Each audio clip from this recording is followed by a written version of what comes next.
If you've listened to this podcast for more than 5 minutes, you already know my nervous system lives on the edge. That's why I love Rise. Between being a mom, a teacher, and a full time researcher of all things sinister and spooky, I need energy that doesn't come with anxiety. My therapist says I have plenty of that already, which is why I love to start my day with Rise. Rise is a mushroom coffee blend that gives me focus without the jitters, and it actually helps me quiet my ADHD brain. It lifts my brain fog and somehow even made my gut health way better. We love a multitasking beverage. I usually drink it in the morning before I sit down to research or record, and it helps me stay clear headed instead of wired. I like to add a little cacao powder, a sprinkle of cinnamon, and of course, my favorite creamer. Then suddenly, it's a delightful little cup of emotional stability. Rise isn't just coffee, it's gut health and nutrition that your body actually craves. With lion's mane, cordyceps, reishi, shiitake, and turkey tail, you'll be saying, holy shiitake, I can actually focus because these mushrooms help maintain focus throughout the day. They help maintain your stress levels, and they even boost immunity while clearing up that pesky brain fog. So if you're trying to kick your caffeine habit or you just want something that's genuinely better for your nervous system, head to the link in the show notes and use my code suspectsandspiritspodcast 15 to get 15% off your first purchase. What have you got to lose? Again, that's Suspects and Spirits Podcast 15 to get 15% off your first purchase. Your lizard brain will thank you.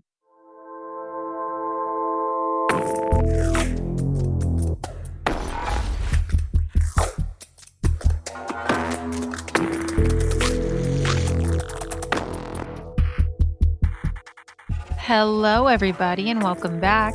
This is Suspects and Spirits, and I'm your host, Taylor Seraphin. And it is time for a part 2 True Crime Coven. As you can see, I switched it up a little bit. No paranormal this week. This is part 2. It's my second two-parter I've ever done, and the first time I tried a two-parter, I was sticking with my normal schedule of alternating, between the true crime and the paranormal episodes, and it didn't work. I didn't like that. It was too big of a break between part 1 and part 2. So thank you to those of you who reached out for your feedback during that time. It was the Donna Winger case. It was truly helpful, really. Learning and growing as I go. Because guys, remember, I don't know what I'm doing. Okay. I'm not a professional. I do my own research, recording, editing, promotion, ads, everything. It's a one-woman show up in here. It's consuming, very time consuming, but I love it. It is hard work though, and I don't know what the fuck I'm doing. So just bear with me. I do this because it's a really good outlet for me and allows me to actually have time to look further into cases that I find interesting. And I love sharing it with you all, and I hope to keep growing. But I'm still just a little baby podcast, barely a year old. And because of that, I said, hey, I don't need to stick to my typical structure for a two-parter. It's my podcast, right? I can do what I want. No one's paying me. Just out here winging it. But that being said, I appreciate every subscriber, every reviewer. Like, truly, you guys, you mean the world to me. Thank you so much for listening every week, just tuning into my weirdness. My loyal listeners got that shit on lock. You guys are the best. That shit is pre-downloaded. I love that for you. Nice little coven here, a little cozy coven of crime cuties. Gouligans, I see you too. You're all delightfully dark and disturbed, wickedly whimsical, if you will. You guys know I love an alliteration. I do. I love it. Don't threaten me with a good time. I will come up with so many compliments for you. And obviously, they're all well deserved because you're awesome. In case no one told you that today, you're a badass. You're a badass bitch. Okay. Guys, you too. I know I got some dudes listening, and you're just as kick ass. So thanks for being here. Now, we do have a story to get to, true crime nerds. Before I get into that, we are now available on Pandora. I have had some people ask me when it will be available on Pandora. I'm just real busy and also sometimes lazy. So it's available now. Okay. You can go to Pandora and you can listen. Something happened with iHeart. I don't know. I'm working it out on my end. They're working it out on their end. Something happened with the RSS feed and it glitched. And then the show was just like, it was showing up as there, but the episodes weren't there. So I apologize. I don't know what the fuck happened. We're getting it fixed for you. And when that is back up and running, I will let you guys know. But until then, if you do have Pandora, you can go listen there. You can listen on Audible. Apple, Spotify, YouTube, and then the Instagram, the TikTok, they all have links to Podlink. So you can click there and just listen wherever you want if it's available. So that's cool. But now we got a story to get to. You came for criminal chaos, and I'm here to deliver. Now, like we said, this is part 2. So if you are just now tuning in, that's weird. Go listen to part 1 and then come back. So, last time in the suitcase murder, we left off with the police beginning to suspect Melanie for the murder of her husband, Bill. There were some things that looked not great, like the medical blanket, the matching luggage, purchasing the firearm 2 days before he went missing, the affair with Mr. Dr. Brad, and then, of course, the police wondering if Melanie was even capable, considering her small stature. So then they brought in Brad and they asked him if he had anything to do with it, to which he said no, because even if you did, why would you admit that? So they asked him to wear a wire and confront Melanie, and that is where we left off, and that is where we are going to begin part 2. So here we go. On May 31st, 2005, Brad called Melanie. He was wearing a wire, and the conversation was not what the police expected at all. The conversation was basically Melanie beating around the bush the entire time, saying things like, quote, "They have nothing. I didn't do anything wrong," end quote.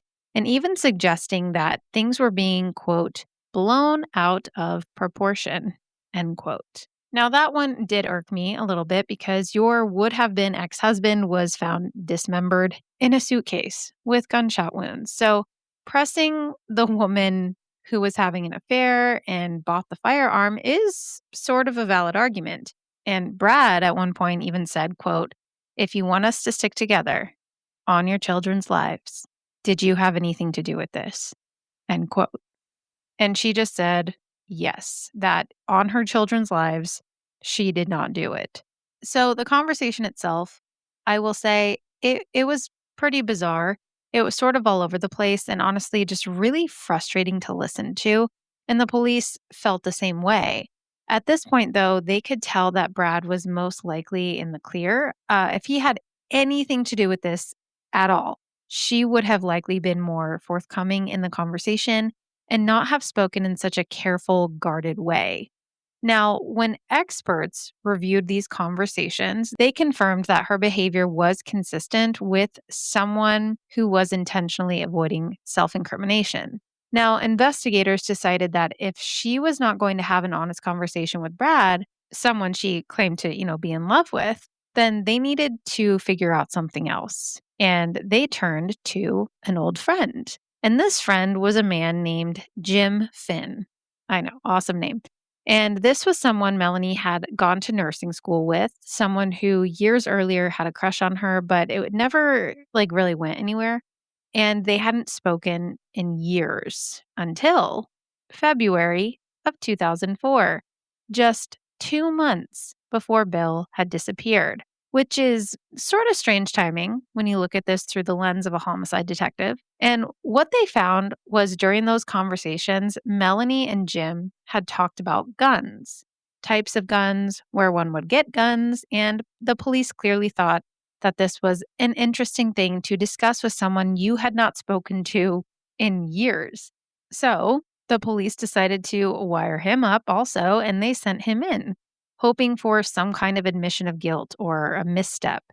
But again, nothing was said to incriminate Melanie. So now they're thinking, what if she really didn't do this? But while they couldn't get a confession, something still just was not sitting right with the officers. So they kept digging, looking for anything that could anchor their case. And so they decided to look into Melanie's whereabouts and her trips, both leading up to and after Bill's disappearance. And that's when they found something. It was very, very small, almost insignificant, but it was something that gave them enough pause to question it. And this little piece of the puzzle was Melanie's Easy Pass records. Now, for anyone listening that doesn't have tolls in their state or, fellow Arizonans who may not travel much to other states, Easy Pass is an electronic toll collection system used on roads, bridges, and tunnels across many U.S. states, but primarily on the East Coast, Midwest, and parts of the South. Not really used here in Arizona. And it uses a windshield mounted transponder to deduct tolls automatically from a prepaid account, which allows drivers to pass through toll booths without stopping. So when the officers saw Melanie's Easy Pass records, they spotted something very interesting. So if you guys remember from part 1, Melanie and Bill, they lived in New Jersey, but her toll tag showed activity in Delaware on May 4th, right around the time that Bill disappeared. So they decided to confront her about this. And when asked about it, she explained that she had gone furniture shopping in Delaware because Delaware has no sales tax, which made sense. I mean, I would also want to go shop somewhere with no sales tax for furniture because, that's where they get you. But this was strange to them because after Bill's body was found, she tried to have that charge removed, that toll charge. Now, I guess I can imagine wanting a toll pass removed if it had not been me driving the car or it somehow glitched and charged a wild amount of money. But this was just 85 cents. She contacted Easy Pass and asked for 85 cents to be deleted from her record. And then days later, an unidentified man called and he tried to do the same thing. So to investigators, this didn't feel like a coincidence. And look, I'm pretty financially responsible and I can be very frugal. But 85 cents, why would you want a measly 85 cents taken off for furniture shopping in Delaware?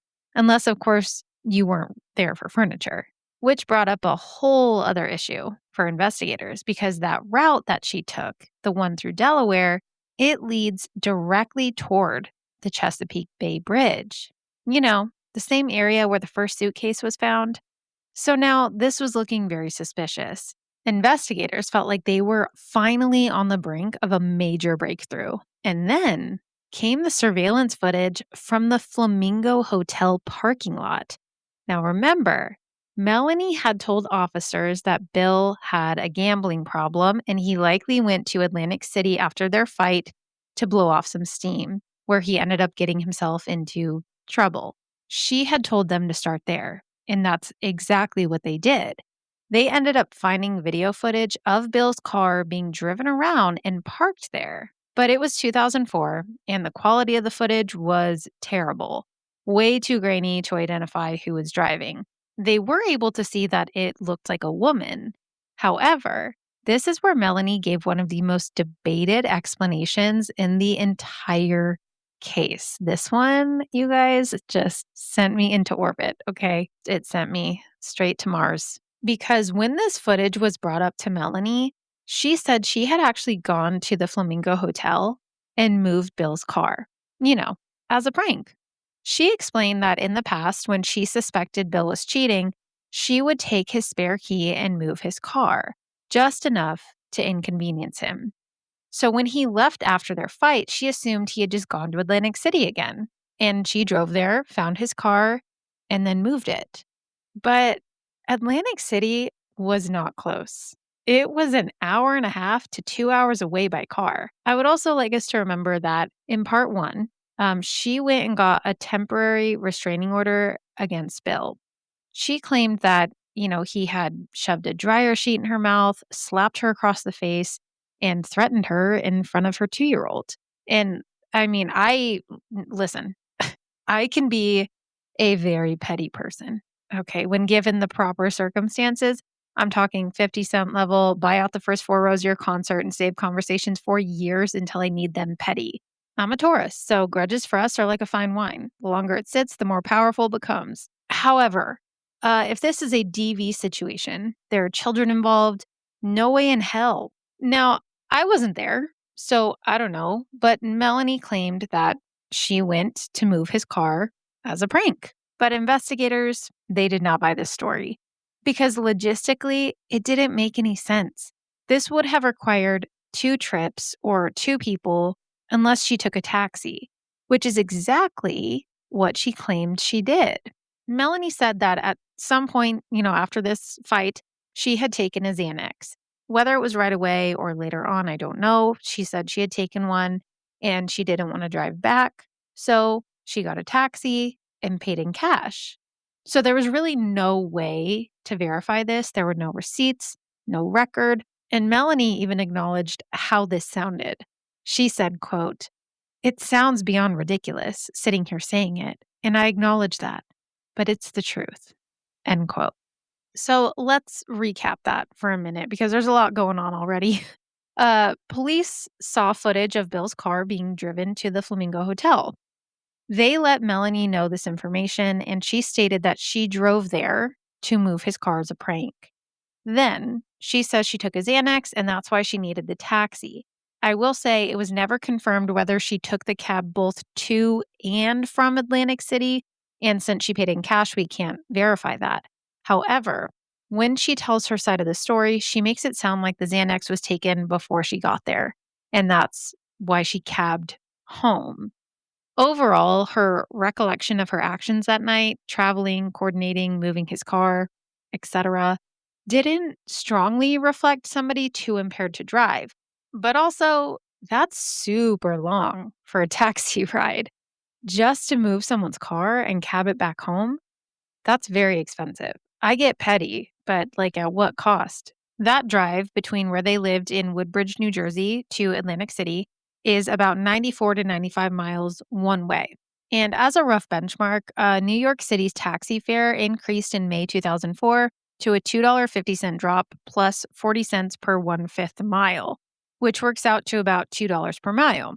Using that as a rough 2004 era meter benchmark for a 95-mile trip gives about $192 and some change one way before tip and tolls, and about $385 round trip before tip and tolls. With something like, I don't know, an 18% tip or, around 20%, which is like the typical tip, that lands around $227 one way or $454 round trip, still before tolls. So the practical ballpark for this situation, if she had just driven one way there, that's about $190 to $230, depending on, her tip amount. Round trip would have been $385 to $475, depending on her tip. With tolls, possible waiting time, or a long distance return fare, it could have been well over $500 total. So if she was claiming a full home to Atlantic City taxi there and back, that would not have been just like a cheap, casual ride. It would have been a pretty noticeable expense, and she would have had to pay that in cash. So you would think that there would be some kind of withdrawal to show on her account. And even a one-way trip, which is, a little less money, maybe you have that cash lying around $100, $200 something dollars. I don't know. I don't. But even a one-way trip would be a lot just to move a car. And then what did she do? If she drove there and then cabbed home, did she just leave her car in Atlantic City? When did she go get it? So none of that sat right with the investigators. But still, they couldn't prove otherwise. But aside from this, there were even bigger questions. Because even beyond the car, the logistics of the actual crime itself didn't fully add up either. Driving an upward of 4 to 5 hours with a body, dumping suitcases off a heavily trafficked bridge without being seen, without being stopped, without anything going wrong, it was a massive risk, a massive operation. And yet, there was still no clear evidence of where this crime actually had taken place. There was no blood, no confirmed crime scene, nothing.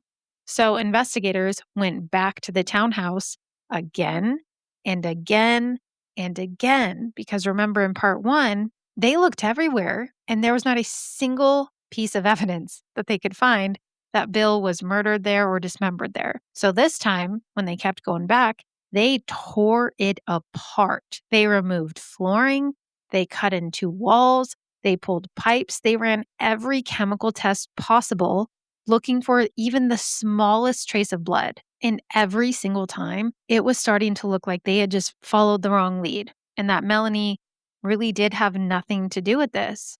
Her story was weird, yeah, but people do weird things. Maybe Bill really did just get into some gambling trouble because they couldn't find anything tying her to the actual crime. So investigators, they were about to give up searching for clues in relation to Melanie until they got a break. And that break came from Bill's car.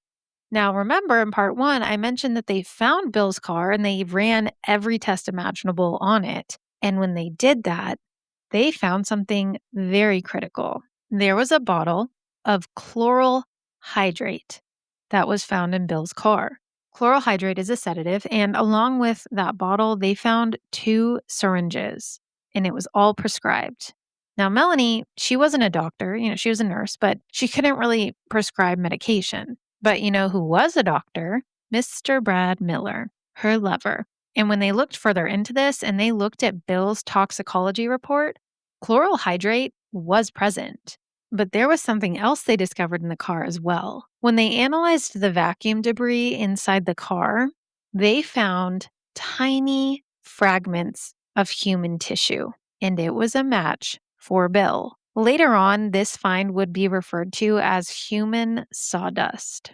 They also found a bullet fragment, and this fragment had dark green fibers embedded in it, suggesting that it had passed through some kind of fabric, possibly a couch, a chair.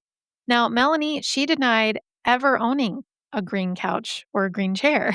So where did it come from? When police were conducting their interviews with family members, Bill's sister Cindy said that the couple actually did own a green couch at one point. So this made investigators start to wonder, what happened to the couch? And was Mr. Brad involved in any of this and just somehow, spoke with Melanie before the wired call to orchestrate a conversation? All of this certainly had them puzzled. So while they were trying to figure out where the hell this green couch had gone, they began looking into that prescription they found for the chloral hydrate. And they brought Dr. Miller, Brad, back in for questioning, and they presented it to him. They were like, hey, you want to explain this? How did a prescription paper from your prescription pad with your signature get into Bill's car?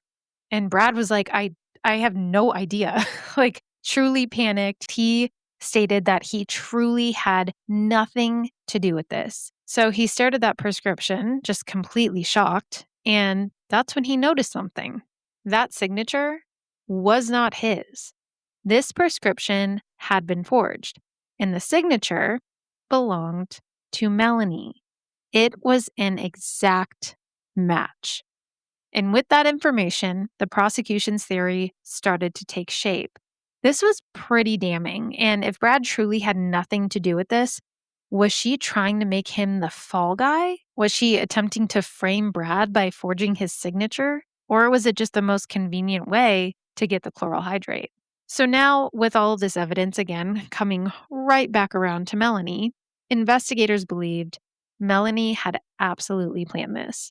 She planned it so well, in fact, it was almost the perfect crime. I mean, there was no mess at all. And dismemberments are, obviously not clean and also require some precision and knowledge. And Melanie, she did have that. After all, she went through nursing school and she had medical training. So the police believed that Melanie bought the gun, she forged the prescription, she sedated Bill, she shot him, dismembered him, cleaned the scene perfectly, disposed of the body, moved the car, and nearly got away with it. But the forged signature made them look into Melanie even further. And that's when they found another little mistake. When Melanie went to move Bill's car, she apparently wore the same shoes that she had worn while committing the crime, leaving behind the tiniest bit of microscopic evidence that she had dismembered him and transferred the body. And then there's also the issue of there being no record at all of Bill staying at the Flamingo Hotel during that time. So you may be asking, well, this seems pretty straightforward. Why is this case so controversial? And how could anyone believe she didn't do it? Well, that's exactly what the prosecution had to prove. And now it was the time to prove it. With all of that evidence piling up, they made their case. And by the time the case went to trial, the prosecution believed that they had built something very strong. Not perfect, not airtight in the traditional forensic sense, but it was layered and it was compelling, and it was certainly a case made up of details that on their own might not hold, but when put together created a picture that they believed a jury would understand. Because in their eyes, this wasn't just random coincidences. This was premeditated, calculated, and carried out by someone who thought they could control every variable. During the trial, one of the most significant pieces of that argument came from something that seemed almost mundane from an outside perspective. It was the household computer. Now, for those of you who may be too young, back in 2004, it was not unusual for families to share a single computer. We had one in our house, a nice big desktop where we could burn CDs, steal music from LimeWire, and you could not use the phone at the same time as somebody who was playing the Oregon Trail or just chatting on AOL. So Melanie and Bill, they had one of these desktop computers, and there were no individual logins, no real separation of users. So when investigators forensically examined that hard drive, they found something very interesting and very unsettling. And those were the topics in the search history. Things like how to purchase a gun illegally, how to commit murder, and even undetectable poisons. And to the prosecution, this was critical because now they weren't just looking at opportunity or motive, they were looking at intent, planning, in legal terms, malice aforethought, which is the legal mens rea or mental state required to prove a murder. And to prove this, it doesn't require a long term plan. Only that the intent existed before the act. It can express specific intent or implied intent. And those searches definitely were considered implied intent. They argued that Melanie had been researching how to kill her husband months before it actually happened.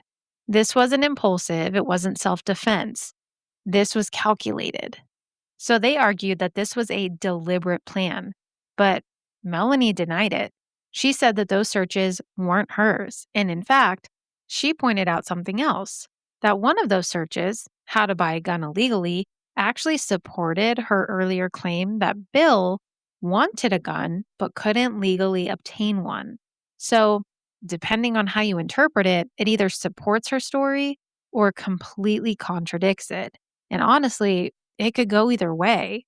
And that tension, that duality ran through the entire case because for almost every piece of evidence, there were two ways to see it. And the defense leaned into that hard. They argued that what the prosecution had wasn't proof. It was just coincidence stacked on top of coincidence. And when you line enough coincidences up, they start to look like certainty, even when they're not. They argued it was more of a confirmation bias than a concrete storyline for motive.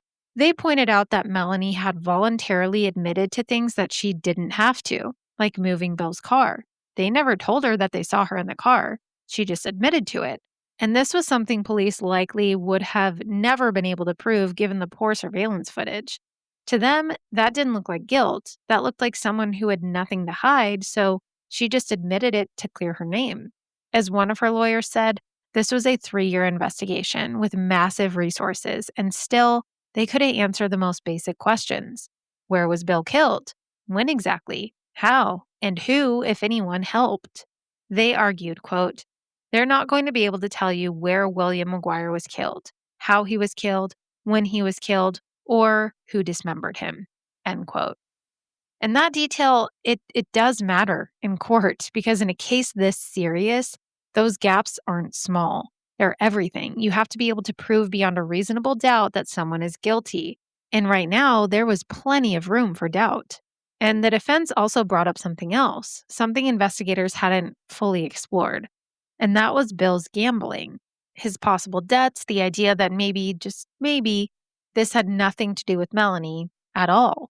That maybe he really had gotten involved with the wrong people, that maybe this wasn't a domestic crime, but something else entirely. They even pointed out that investigators didn't seriously explore potential connections in Atlantic City until late in the process. One argument suggested, quote, 3 years of investigation, and only weeks ago you started asking whether there's any connection to another homicide, end quote. And, while this was a good theory, there was also never any definitive proof that Bill had a gambling problem. They were never able to prove that. But of course, the defense kept on. There was also the physical evidence, or rather, lack thereof definitive physical evidence, because while there were suspicious elements, there were also things that didn't fit. For example, there was a palm print found on one of the garbage bags, but it didn't belong to Bill and it didn't belong to Melanie. There were animal hairs found throughout the evidence as well, different types, multiple samples, but they were never fully tested, never traced, never connected, and Melanie and Bill didn't have any pets. As one line of the questioning pointed out, quote, "Why is that simply dismissed? Because it doesn't match your suspect?" End quote. And I mean, this was a reasonable question because where did those fibers come from? And whose palm print was that? I mean, my first instinct was maybe the fisherman or the kid who opened the garbage bag or the student when it washed ashore, but I don't know which bag they're referring to specifically. But I mean, other people could have touched the evidence before it was reported. Now, the fibers, though, I mean, they didn't have any pets, but if the suitcases at any time had come in contact with a couch, a floor, anything that had previously housed an animal, that could explain why there were animal hairs, especially because suitcases are used for travel, right? Or, I mean, even the green couch. If Bill was sitting on a green couch that they had bought from another person who did have pets at some time, that could also explain why there are animal hairs there. But there was no couch and there was no crime scene. So there was no way for them to explore this theory. And I mean, of course, that's my theory. It's not even theirs, but it's just a thought that I had. So, after presenting their cases, it was time to bring in testimony from a very important individual, Dr. Brad Miller, who, of course, was asked about his relationship with Melanie. And he was very forthcoming, from what we can tell at least. He described their relationship, how it started, how it escalated, and when asked directly, he admitted, quote, "Yes, we did have an intimate relationship," end quote. He explained that it began near the end of her pregnancy when she was about 38 weeks along, which we found out about in part one. And when asked what that meant specifically, he was gentle but direct in his answer, saying, quote, "We had oral sex in my office," end quote. So just laying it all out there. I mean, he was being very honest, explaining that is how the affair began. And I can't even imagine how his poor wife must have felt. I mean, she found out all of this because a man was dismembered and the police were questioning her husband to see if he had anything to do with it. And then heard all of the details for the first time in court for the whole world to hear. Just, ugh. I hope she's thriving now. There's very little publicly known information about his life, which is, good for his wife and kids. But man, what a fucking nightmare. But, anyways, back to Bradley's testimony. Now, when testifying, Brad did in fact admit that he had been in love with Melanie, that they had discussed a future together and had imagined a life beyond their current marriages. But when asked how she described her relationship with Bill during that time, his answer didn't fully align with her narrative. He said, quote, "She really didn't have any complaints about the marriage. I know they argued. I heard her yelling on the phone, but no specific complaints," end quote. And that detail also mattered because it challenged the idea that she was trapped in a deeply abusive situation, or at least it complicated it quite a bit. Brad also testified about something else. He had actually been told by Melanie that she had moved Bill's car. This was after investigators had questioned her about the footage, and she called Brad to let him know, and she swore up and down that she had nothing to do with the murder. According to Dr. Miller, the moment she told him she had moved Bill's car, he asked why she hadn't told him sooner. And she said, quote, "I didn't want you to think I was trying to find Bill and fix the marriage," end quote. So this does make it seem like Brad really had nothing to do with any of this. And it became even more apparent when Melanie found out about the wire. Because after recording her conversations for the police, he continued seeing her. He continued being intimate with her without telling her what he had done. And when she found out, she felt completely blindsided and betrayed. And I mean, her reaction reflected that as well. You can see in court, like the court videos, how she reacts, the way she looks, everything. Which, if she really was innocent, then yeah, that would feel very manipulative. Also, dude, keep it in your pants. Like, she's on trial for murder. Maybe don't continue the affair, you know? But ultimately, it was decided that there was no evidence tying Brad to the murder itself. And so the case came down to a narrative built by the prosecution, challenged by the defense, and a jury tasked with deciding which version made more sense. Was Melanie really innocent and these were just unfortunate coincidences? And Bill just got into some money trouble, like she said? Or was this a very carefully crafted crime?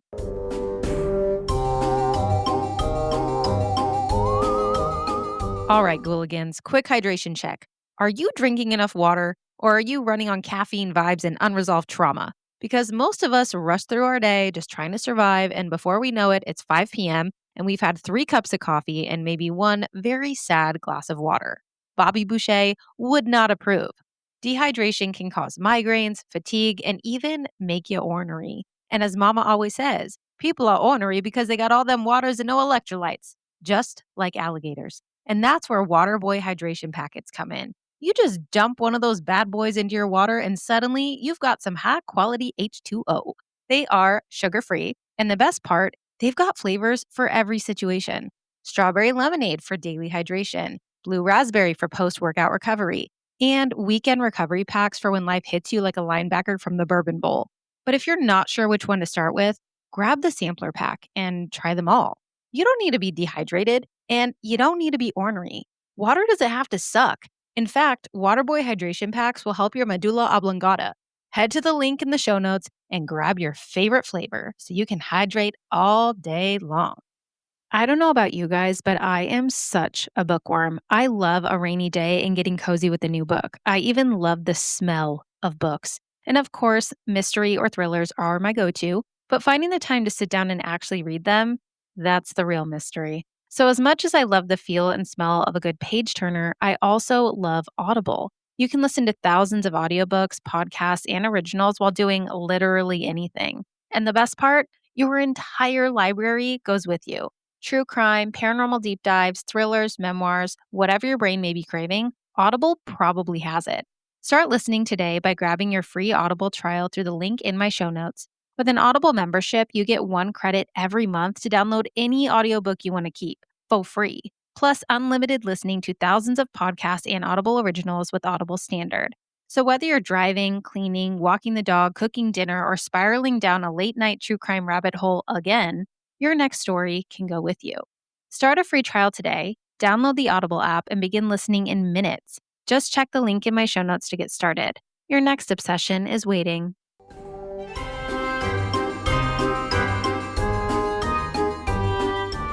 When it came time for closing statements, the prosecution painted a very clear picture. They pointed to the computer searches, the forged prescription, the affair, the gun purchase, the luggage, the timeline, the medical blanket, and argued that when you put it all together, there was only one logical conclusion. As the prosecution stated, quote, "When you combine all of it, it's a mountain of evidence," end quote. But the defense obviously pushed back because a mountain of what the prosecution saw as evidence, they saw as coincidences. And that was not the same as certainty. And they reminded the jury, you cannot guess someone into prison. You cannot fill in the gaps with assumptions. You need proof.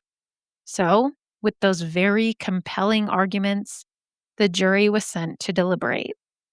And after just 8 hours of deliberation, spanning over 2 days, the jury had reached a verdict. They said, "We, the jury, find Melanie McGuire guilty on all accounts, including murder."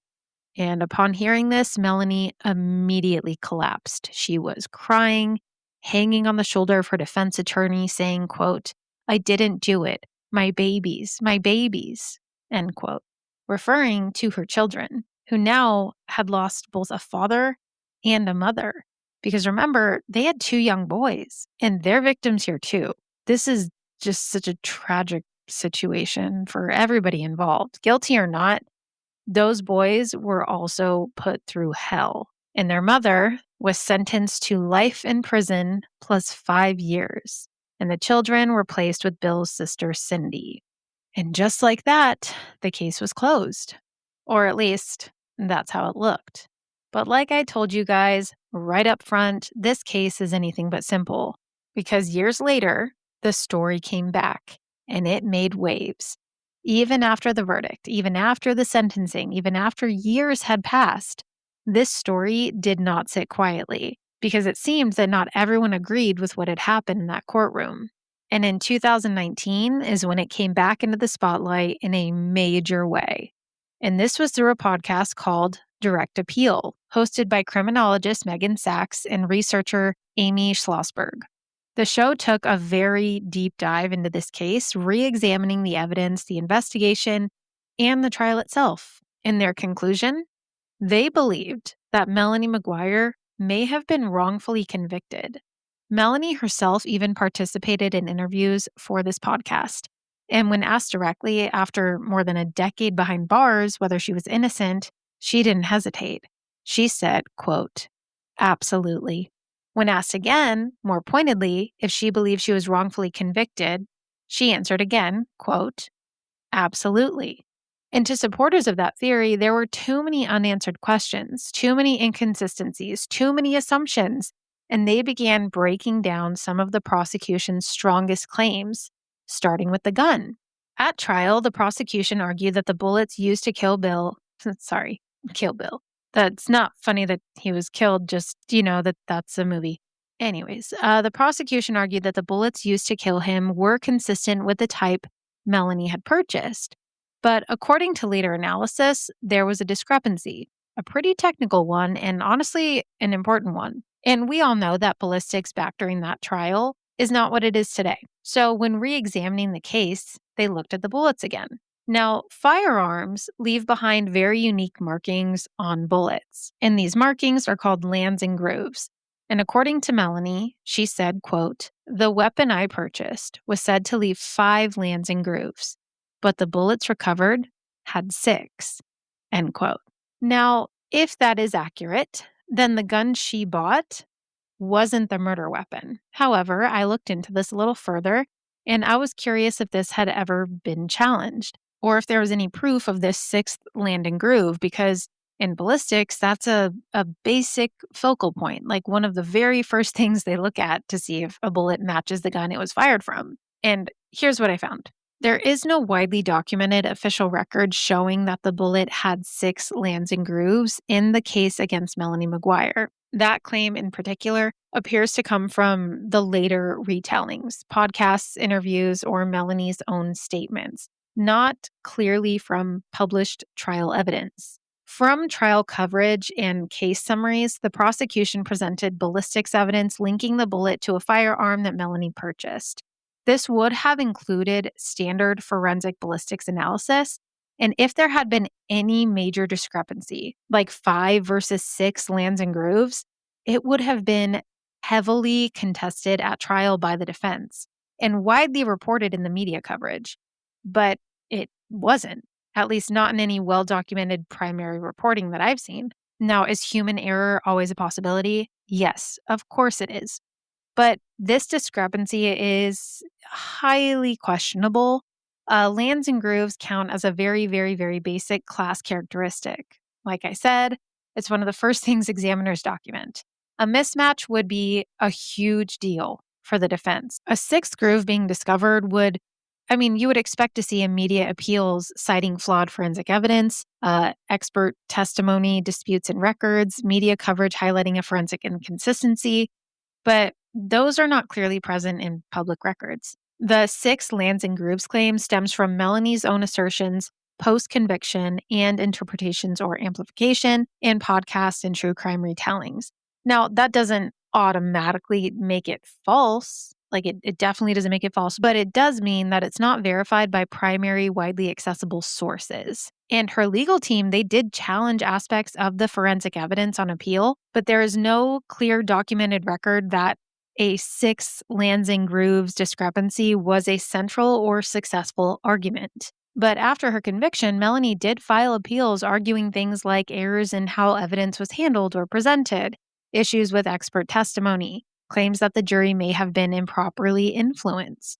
And honestly, they're pretty standard for a case of this size. You see those appeals quite often. And ballistics was part of the overall forensic picture, but there's no widely cited decision saying that the lands and grooves were miscounted or that a major ballistic mismatch undermined the conviction. So, I mean, like I said, if a clear discrepancy like that had been proven, it would likely have been a major appeal issue. And you'd see it explicitly discussed in court rulings. That kind of claim would be front and center. But ballistics was not the only issue brought up by the Direct Appeal podcast or by Melanie. There were the trash bags.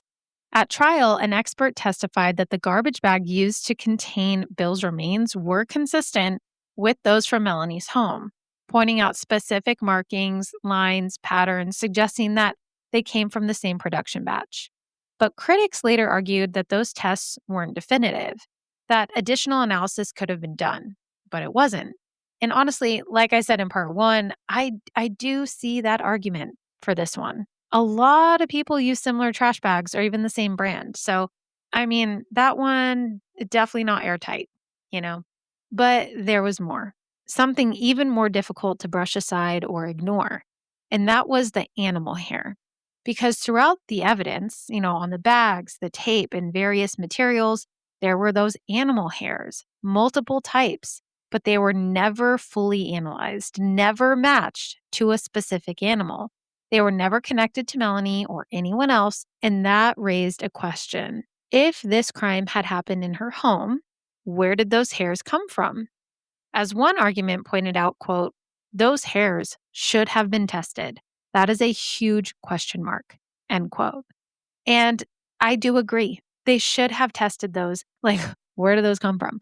The only thing, like I said before, that I could think of was maybe the couch. Or, I mean, if the luggage she had used had been in their garage for a long time, it's possible that an animal had sat on it, walked on it, laid on it, any of that at some point. And if they had ever been used to travel, which I'm sure they had because they're suitcases, if they had ever been on the floor of a hotel room, a cab, a trunk, a friend's house, anywhere that could have housed an animal, those hairs could still be present in the suitcase. I mean, animal hairs, they can last a long time on items. And let's be honest, who is vacuuming their suitcase after a trip? Like, be so for real. And even if you do Danny Tanner the shit out of that suitcase, you're probably not going to get it all. I realize that this theory is far-fetched and it's my own speculation, but we have a neighborhood cat who loves to roam, and occasionally we get that cute little black kitty in our garage. So it's possible that an animal did somehow get on or into the suitcase. And either way, they should have looked into those fibers, okay? They should have. That was a huge mistake. But again, this was not all that they were arguing. There was also the issue of the unidentified palm print found on one of the garbage bags. It wasn't Bill's, it wasn't Melanie's, it was someone else's. It was unexplained. But if I were to argue this one, like I said before, it could have been anyone who handled the bags before it got to police. The student opened the suitcase, so did a child. And people are not always going to report things. So maybe someone else had even opened the suitcase at some point and touched it. I mean, I really don't know. I'm just throwing out theories here, but it's possible. And then finally, there's a part of this case that people either find incredibly compelling or completely unreliable, depending on where you stand. And that is Melanie's behavior. Because over the years, Melanie gave multiple interviews, and those interviews were later analyzed by experts, particularly groups like the Behavior Panel, who specialize in breaking down speech patterns, microexpressions, and nonverbal cues. If you have never watched them, you absolutely should. It is fascinating, and I love seeing their perspective. Now, of course, that being said, we know body language is not an exact science, but it is pretty interesting, and oftentimes it can be on point.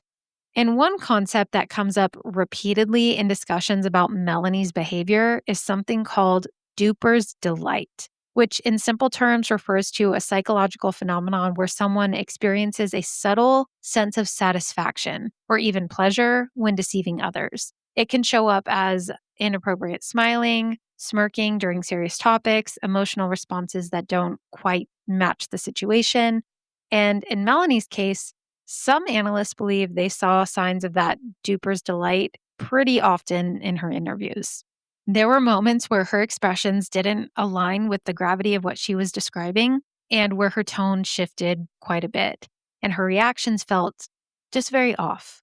But again, body language, not evidence. It's interpretation, yes, but it's not evidence. And for every person who watches those clips and thinks something isn't right, there's someone else who sees a woman under pressure, a woman being analyzed, judged, dissected, and reacting imperfectly, but not necessarily deceptively. I will say, though, that another very interesting part of the behavior panel's analysis was that they pointed out Melanie being from Jersey, like born and raised Jersey girl, but she did not speak or behave as somebody from Jersey would.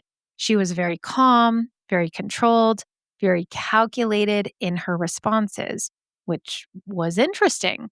I think I may even include some of her interview in the TikToks or maybe just do like a separate one discussing what they pointed out because it's fascinating.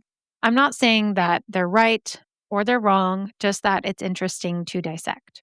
However, they also point out something else, and that is what Melanie actually says, like her actual words. For nearly 2 decades, she has maintained that she's innocent. She didn't do it, plain and simple. And people often wonder how there could be no crime scene, but a forged signature or material on her shoes that got her caught. Those tiny little mistakes. They're little, sure, but they're mistakes nonetheless.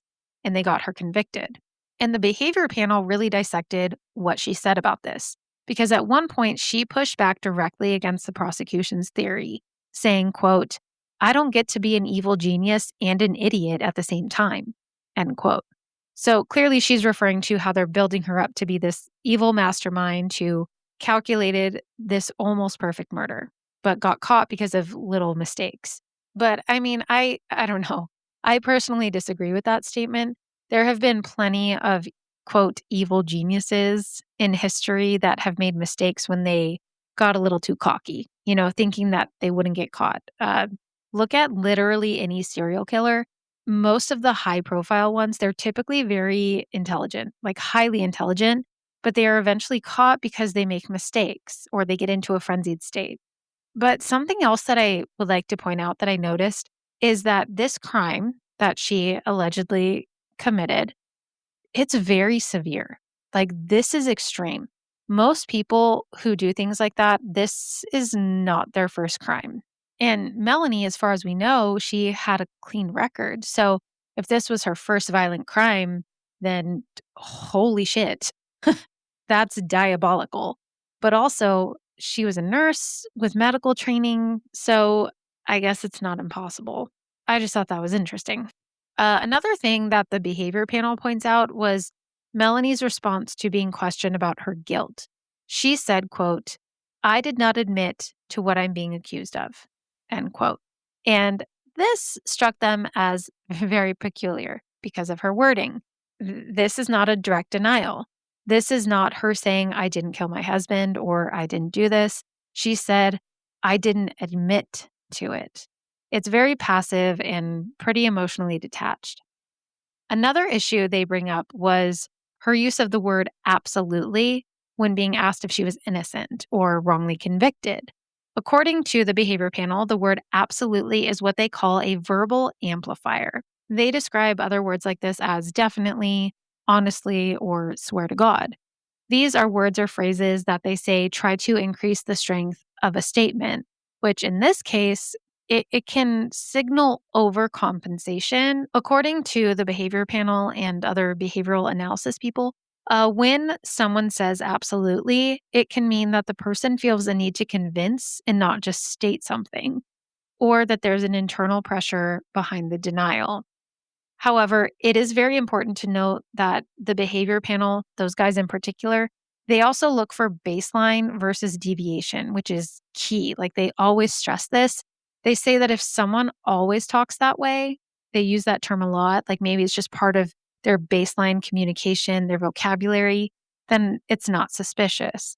But if it only appears on sensitive topics, it is a big red flag worth noting. So it's not the word necessarily, it's the change in language pattern. They always say we don't analyze words, we analyze clusters of behavior. So that word absolutely only matters if it shows up alongside evasive phrasing, lack of direct denial, changes in tone or body language, kind of like Tupper's delight. So if you pair her I did not admit with strong modifiers like absolutely, then it begs the question, is she strengthening her language while avoiding a direct denial? Or is this just part of her baseline? Which is a very interesting question. So, I mean, on one hand, you have a theory of a woman who planned a murder, executed it cleanly, eliminated all forensic evidence, well, almost all of it, transported a body across multiple states in multiple suitcases, and almost got away with it. On the other hand, you have mistakes, pretty obvious ones like using her own luggage, leaving trace evidence, creating a timeline filled with risk and visibility. So, which one is it? Is it a calculated, meticulous plan or something that just doesn't quite add up that looks suspicious but isn't? And then there's the even bigger question, one that sits at the center of everything.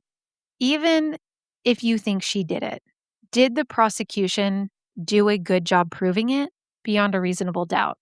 Because those are not the same thing. I mean, we all have our opinions, and I know I have mine about this case, and you guys probably know what it is, but a man was dismembered and found in 3 suitcases along the Chesapeake Bay. And then his wife, who says she's innocent, has a case built almost entirely on circumstantial evidence, and then a timeline filled with just enough gaps to keep people questioning for decades. So, I mean, was Bill murdered in that townhouse or somewhere else entirely?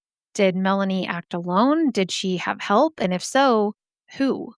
Was it that Jim Finn guy? Was it Brad and he's just like a really good liar? Where's the gun? Because you guys, they never found it. They never found the murder weapon. And perhaps most unsettling of all is if she really didn't do it, then who did? Because they just got away with murder. But I mean, I also want to know if her husband was truly abusive, why would you buy him a firearm in the first place? I get that, she says she always had to do what Bill wanted. There was never a time where she could argue, and people react differently in these situations. Being agreeable versus challenging somebody's want is sometimes just a form of survival. But she had also challenged him in the past. She challenged him before with where to settle down and where to buy a house. So if he was like really, really controlling, I don't know if he would have agreed to that. But again, I have no idea. I wasn't there. I mean, I hope she did it because if not, then the wrong person has been behind bars for 2 decades and the person who really did it got away with it. I mean, I'm going to tell you guys right now, I tend to lean more toward guilty. That's my opinion. You don't have to agree with me, but I tend to lean more towards she did it. There's just a lot of coincidences, and you guys know I don't really believe in those. I mean, she arranged for her kids to stay overnight with her parents, and she had the time, and she did have the motive, and there were some pretty significant things tying her to the crime. Plus, the stuff that they argued about the ballistics, it was never like fully proved. If anyone can find something to counter argue that and show me, then yeah, obviously like I'll take that into consideration. So, I mean, there were searches on the computer. Now, of course, there are some people who think that she either had an accomplice or somebody else entirely did it. Some believe her stepfather had gotten involved. He denies this, and there's really nothing tying him to it. And then others, of course, think Brad Miller, right? Because he's the affair partner. But the only person's story here that really doesn't add up, or maybe adds up a little too well, is Melanie's. And depending on what you believe, either justice was served or the wrong person has been sitting in a cell for over 20 years, which, like, it does happen. Now, I was pretty curious if her sons had ever spoken out about their mother's conviction or their father's behavior toward their mother, because, that would be pretty telling. But their names have never been publicly released. There are no known interviews, social media statements, or anything featuring them. They've remained completely private since the trial, which I love that for them. Reports also indicate that they have had no contact with their mother since all of this happened. Melanie herself has said that she has had no contact or knowledge of her sons. And let's keep in mind, these boys were very young at the time of this. They were like around 5 and 7 when this case happened. And it was also extremely high profile and very graphic. So their identities were intentionally protected, and their guardians kept them out of the public eye on purpose to maintain that privacy, which is good. I mean, kids should not have to go through any of this in the first place. I was just curious if, as adults, they had ever spoken out about it, but it doesn't seem like they have. And I fully respect that. That is their trauma, their life, their privacy, their story. But at the end of the day, people are still very, very split about this case. Some believe she did it, and others are not so convinced. And that is a story of the suitcase murder. And I want to know what you guys think. Do you believe she's guilty, or do you think that this is a case where there were just too many assumptions filled into the blanks? Let me know. Let me know your thoughts. Send them to the Gmail, DM me, comment, leave a review. I'd love to hear your theories. But now it is time for our weird history fact, brought to you by a book of weird history facts that I have for some reason, which is why I chose this as a palate cleanser. All right, true crime nerds. Did you know that in early medical and philosophical thinking, some people believed that thoughts weren't fully contained inside the brain? Yeah, they actually believed that ideas were something that could literally drift or escape or like be lost from your head, almost like a physical substance rather than an abstract process. So, without a clear understanding of how the brain worked, the mind itself was pretty much a mystery, and the idea that thoughts could just leak out didn't seem all that far-fetched at the time. They genuinely thought that words would just like leave your brain and just float around in the ether, which, if that were true, I would be in so much trouble. When I was a kid, I actually used to worry that people could read my mind. And if they were looking at me, I would be like, quick, say something nice. Oh, could you imagine if our thoughts leaked out of our heads? Like you just walk into a room and it's alphabet soup leaking out of your noggin. I don't need my thoughts escaping. Half of them shouldn't even be in there to begin with, and some just deserve to be contained for public safety. And this idea that thoughts could escape your brain, it started in ancient Greece and then lasted until like the Middle Ages. So from 400 BCE to the early 1600s, when they actually began to study the brain, like a tiny bit. And by the 1800s, they were like, nah, I think you're good. Like that probably doesn't happen. So thank God it doesn't, because that would suck. Well, guys, that is all I have for you today. Thanks for sticking around for part 2. I know it was longer than part 1, but that's why I had to split it into parts. Next week, we will be diving into a very spooky paranormal case and be back on our regularly scheduled program. Let me know your thoughts for this one, and don't forget to send in any stories that you have for the April Booze Clues. I had someone write in recently about something they uncovered in their backyard, and I am so intrigued. Have you guys ever found anything weird? Hopefully not a suitcase with a dismembered body, but something that didn't sit right. However, if you did find something like that, you should definitely write it in. Let me know. Send in your stories. It can be about literally anything you want. But of course, we love a good hometown horror or a spooky tale. So go rate the podcast, go leave it a review, send me your stories, maybe buy some merch. And with that being said, don't touch things that look suspicious, but do be good humans. And as always, remember to trust your lizard brain. Until next time, goodbye.